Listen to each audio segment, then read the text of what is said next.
Question everything for the truth should not be televised. And that's for sure. So with that, so I'm just chilling, doing my normal walk when I get a chance to walk around every now and then.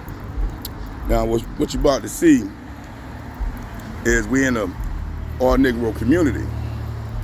And in this all-Negro community, I used to come to this pantry back when I needed help. And they give out, food and stuff to help the people and stuff. But this is what I mean by economic growth. This is what I mean about resources not being allocated to our community. Because now when you come to it, you see a whole lot of Latinos that they influx into our community, sitting out here way more than my people now.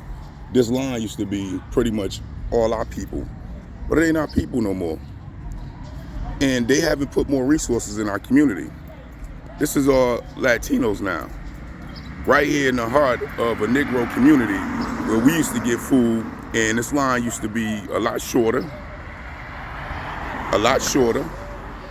where it's now mad more longer for our elders that used to come here to get the food, where they don't even come out like that no more, because the elder said that the line is too long and that it's not enough, food when you get in there anymore. But this is the reality to what's going on when it comes to our community. We're supposed to say nothing about it. We don't supposed to be mad. We don't supposed to be upset that they let millions of people back into the country. Let millions of people into the country, but at the end of the day, they didn't give us no resources to deal with that. They didn't do nothing in our community that states that we're gonna have some sort of economic growth based off of allowing all these extra people, extra mouths to feed to come to our communities. But at the end of the day, this that reality.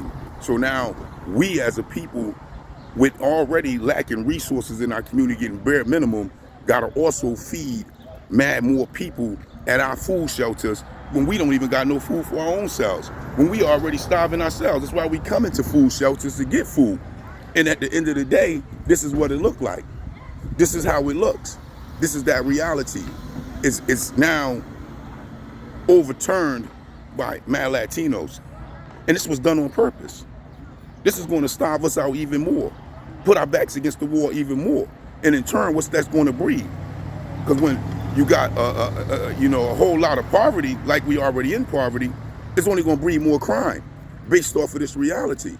And you think those that are the appointed representatives don't know this? Oh yeah, they know it. Let's take another look.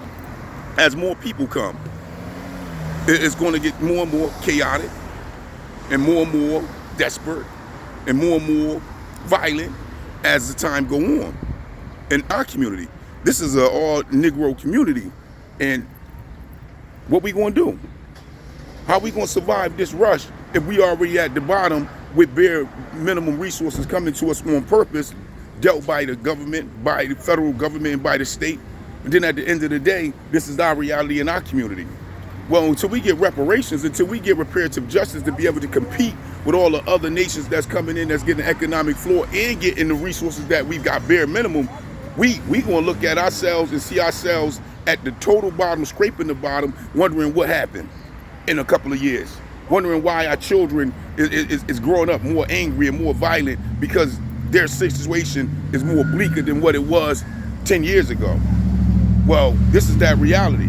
And with that, you've seen it with me, and you're gonna continue to see it because I'm gonna continue to walk around the community and show you our communities and how they look when it comes to us not getting resources, on the fact that we was pushed down into ghetto slums and hood based off of violence, based off of racism, based off of hatred that hasn't changed to this day.